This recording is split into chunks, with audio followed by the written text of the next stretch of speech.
Well, that was worse than it should have been. On this I'm sorry, go ahead. On this episode of This Is True Really News. Oh, no one cares. On this episode of the show, I've got the world's weirdest, things living in the ocean stories. Oh, good. I don't care what you have. But I've got so something. Listen, like, subscribe, and follow This Is Truly News. And if you have stuff for it, send an email. This is True Really TITR at This Is True Really News at TITR at netradio.network. I'm trying to do this fast because otherwise you'll jump in and try and steal this, and I want to get to my show. Sheila, hurry up! Talk. Shut up! Sheila's talking. This is True Really News with Scott Combs and Tony Vercanis. All the news you're about to hear is true. Really? As far as you know. It's no urban legend, you know. An alligator was found in a chilly New York City lake last Sunday. I thought I saw that headline breeze past Far me from at the one point. subtropical and tropical climates where such creatures thrived. Yep.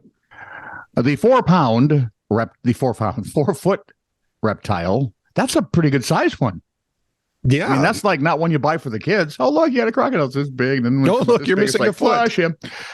Where was I? The 4-foot reptile was pulled from Prospect Park Lake in Brooklyn around 8:30 that morning, taken to an animal care center and then the Bronx Zoo for medical treatment and rehabilitation. Well, I suppose. I mean, he grew up on the streets. He's going to... they're going to teach him to make license plates? Yeah, I got more rehab stories coming. City officials said the gator appeared lethargic and possibly cold shocked. Imagine that. Go figure. I'd be shocked too if I was in New York. What the hell? It was warm. Why am I here? It was likely dumped as an unwanted pet, they said. Releasing animals in city parks is illegal. Yeah. Police are investigating, but so far the alligator has said nothing. He knows where his bread is buttered. He's not going to snitch. I'll do my time. For years, New Yorkers have pondered the myth that alligators roam their city sewer system, even celebrating Alligator in the Sewers Day as an unofficial February holiday, because let's be honest, it's New York. There's just not a lot to celebrate anymore. Right? It's New York. You've got the Thanksgiving Day parade. Yep. And you got the Thanksgiving Day parade. But there's that. And you can watch Boston celebrate St. Patrick's Day. Yeah, so you've got that. You're right there for. Sightings like Sundays help keep the urban legend alive, but experts throw cold water on the whole theory, actually. Alligators, they say, are not suited to the sewer system's frigid, toxic environment. They don't tell us that people aren't either, but hey, be that as it may. From Reason.com and their brickbat file, lest you think the rest of the world has a handle on governance. A court in Fiji has found attorney Richard Naidu guilty. Guilty, I say, of contempt. Was he guilty? Of contempt of court for a Facebook post. The bat bastard. In which he pointed out a misspelling in a court decision. Okay. Naidu has been tapped by the National Federation Party, an opposition party, as a candidate for the December 14th election for the legislature. Of course. The conviction bars him from running. Why don't we do that? Right? Well, I think they're trying to do that with Trump right now. Yeah, but there's a difference between railroads and court cases. In the second story, a Nigerian court has sentenced Mubarak Isa Muhammad and Muhammad Bula to 20 lashes each. With a wet noodle? Probably not. Oh, no. They fined them $25 each and ordered them to clean the court building for 30 days after they pleaded guilty to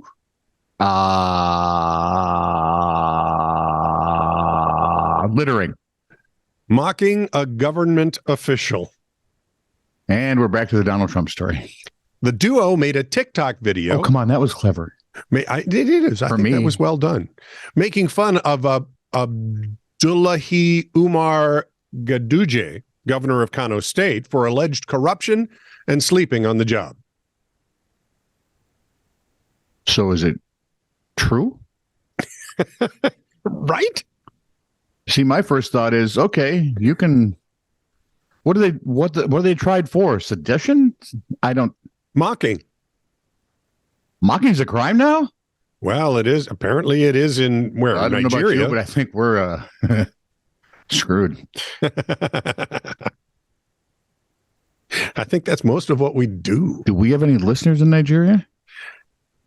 I don't know. I'd have to go look. I'm guessing we don't because, well, there's mocking going on here. We've got a lot of different countries where listeners are. Yeah. The sight of a massive hammerhead shark. By the way, hammerhead sharks and swordfish are two of my favorites. Or because, why? as Sheldon says, they have tools right in their head. Hard to argue. Hammerhead shark, 32 travelers on a tour boat got to see him in the Bahamas last week. Mm-hmm. And they got to see something stranger still. A dog dove from a nearby dock to confront the hammerhead shark. Yeah, that was my dumb dog. Hey, is it nice to talk about the dead like that? Hang on, I don't know that yet. I haven't read the whole story. Tourists aboard the 4-hour excursion can be heard shouting and pleading with the dog to turn back. Oh, Fido, turn back. Oh, my God, get out, baby. Stop going after it. Those sort of things. The dog, of course, being a good listener, like, children, ignored them and paddled after the 12-foot shark, which thrashed as the two animals circled each other in transparent turquoise waters near a private island in the South Bahamas. Some people were seen to stop sipping their banana daiquiris. Not many, though. Then the shark swam away ever so slowly, much to the delight and surprise of the crowd. I don't think the shark is going to mess with him, exclaimed one man. The shark had emerged from under the boat during a tour in the southern Bahamas, and suddenly the dog thought it was, fighting season? Maybe. I don't know. Sounds Company odd. reservations manager Rebecca Lightbourne told the Associated Press that the black and tan dog always runs along the shore to greet the boat when it passes the island. It's the first time ever he was seen diving in. Her only thought is maybe the dog thought he was protecting his house, or he wanted to play with the really big fishy in the water, so he went after it. Yay! Remember, if you live in shark-infested waters, teach your doggy not to go play with the fishy. Exactly. What does that remind you at all of the time we were diving on that barrier reef down in Cancun? We were snorkeling. Yeah. And what's in the shade under one of the boats? A barracuda. Yep. And not the cool kind you can drive or the fun kind that Hart sang about either. Right. And the dive master's going, it's okay. It's just one of them. He's just trying to cool off. Yeah. If there's more than one of them, now we have a problem. Get out of the water quickly and subtly.